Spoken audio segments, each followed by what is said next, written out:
Welcome to the 2023 Boys High School Lacrosse Rules and Officiating video presented by USA Lacrosse. This video was created to prepare and educate the lacrosse community for the upcoming lacrosse season and is for educational purposes. To set the agenda for this presentation, we will cover several important aspects of the game. We will also discuss the committee's points of emphasis. Points of emphasis. The NFHS and USA Lacrosse Boys Lacrosse Rules Committees have addressed the following items as points of emphasis for the 2023 season. The NFHS and USA Lacrosse advocate for continued commitment by all participants, players, fans, spectators, and others, to respect the game and each other. This respect and decorum should be demonstrated on the field and off the field at all times. Participants are asked to monitor and maintain sportsmanship while encouraging both teams involved in the contest. Participants are reminded that comments directed towards coaches, players, and officials are expected to be positive in nature. Additionally, the committees voted to continue a point of emphasis on player safety rules, specifically wearing the helmet securely. A properly fitted helmet is essential for the safety of the player. This includes using the proper size helmet and ensuring that a 4-point chin strap is worn and safely secured as designed by the manufacturer. If a helmet can be removed without unbuckling the chin strap, it is not properly fitted and secured and should be checked by a parent, coach, or athletic trainer. The NFHS and USA Lacrosse have aligned with other sports to standardize the use of eye shade. Eye shade, grease or non-glare strips or stickers, shall be a solid stroke and may not include words, numbers, logos, or other symbols. This rule should be enforced by officials before the game begins by reminding coaches that a player may be sent off if it is noticed during the game. Building upon the rule change from last year, the rules committees want to emphasize the proper procedures for face-offs. Upon the whistle starting play, each player must attempt to play the ball first.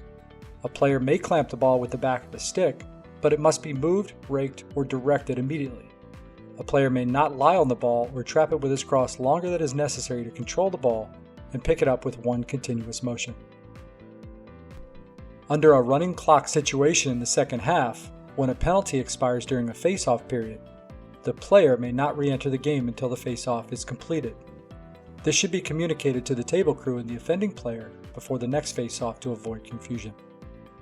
The NFHS and USA Lacrosse have partnered to provide the most up-to-date mechanics for officials. Specifically, the NFHS Boys Lacrosse Committee has adopted the USA Lacrosse 2-person and 3-person mechanics manuals.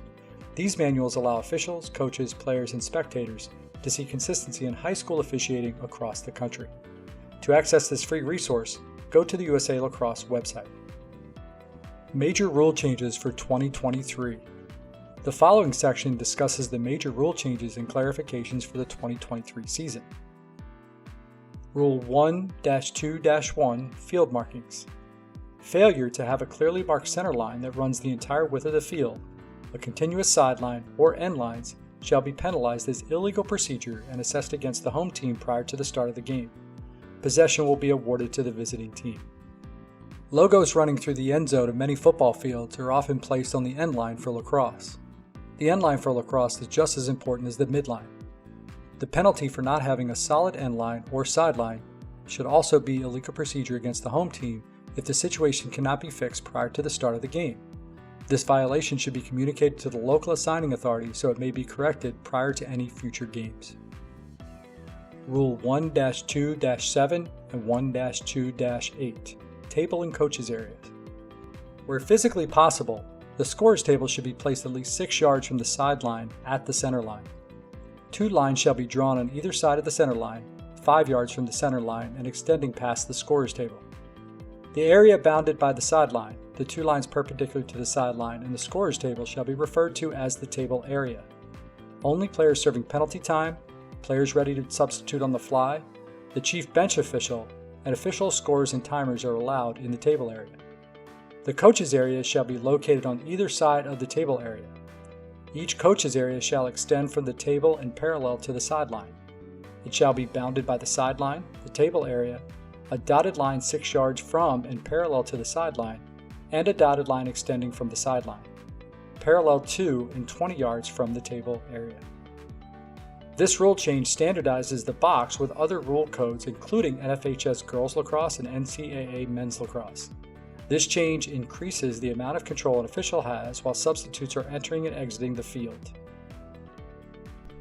Rule 1-7-1, Cross Construction. Article 4. The pocket or net shall be completely attached to the head and the sidewalls, having no holes or gaps larger than 1.68 inches in diameter. There has been an increased use of a stringing technique which allows for trapping the ball in such a manner where the stick will pass the stick check, but when force is applied, the mesh stretches and entraps the ball. Rule 1-8, Cross Prohibitions. No player shall use a cross that does not meet the specifications of Sections 6 and 7. The cross shall not have protrusions or sharp edges. Recent innovations by stick manufacturers could hook or catch on a player's helmet or face mask, thereby potentially causing injury. Rule 1-9-1G, Player Equipment, Shoes. Shoes shall be worn which meet the specifications of 1-9-1. Metal spikes are not permitted. Modern design has standardized the shoe used for outdoor field sports, and this section is no longer needed in the detail currently in use. Rule 4-3-1, Facing off at the beginning of a period. Play shall be started at the beginning of each period and after each goal by facing the ball at center. Exceptions: player advantage or flag down creating a player advantage. Player or team commits a foul before any face-off. Player at any face-off delays resumption of play. And the player moves the cross or body after set is said, gaining an advantage. Restarting the game has been unclear due to the way the rule was written. This rewrite simplifies the rule direction and places clarifications back in the situations. Rule 4-24-1 and 4-24-8, Officials' Timeouts. An official may suspend play at their discretion. If a player loses any of their mandatory personal equipment in a scrimmage area, or a player is apparently injured, play shall be suspended immediately. A goalkeeper, when outside the crease, is treated like a field player. Play shall be suspended immediately if the goalkeeper's stick or any other mandatory goalkeeper's equipment becomes broken in the crease. The previous rules did not define what happens when a goalkeeper is injured when away from his crease and outside the scrimmage area. Should a goalkeeper be outside of the crease and break his stick, get injured, or any of the other situations that may occur to a field player, play will continue as it would for any field player. Rule 6-10-2, Stalling. Article 2. The stall warning remains in effect until a goal is scored, a shot is taken above the goal line extended and hits the goal pipes, goalkeeper, or his equipment, the defensive team gains possession of the ball, or the period ends resulting in a face-off.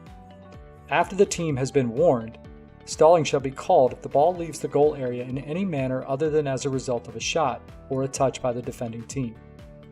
This rule clarifies that a valid shot shall meet the criteria for a stall warning to remain in effect.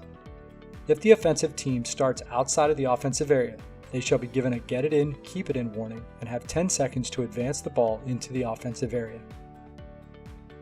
Rule 7-2H, Penalty Time. During running penalty time will start with the whistle resuming play after the penalty is administered. If there is time remaining on a non-releasable penalty when a goal is scored, the earliest the penalty will release is when the ensuing face-off has been completed.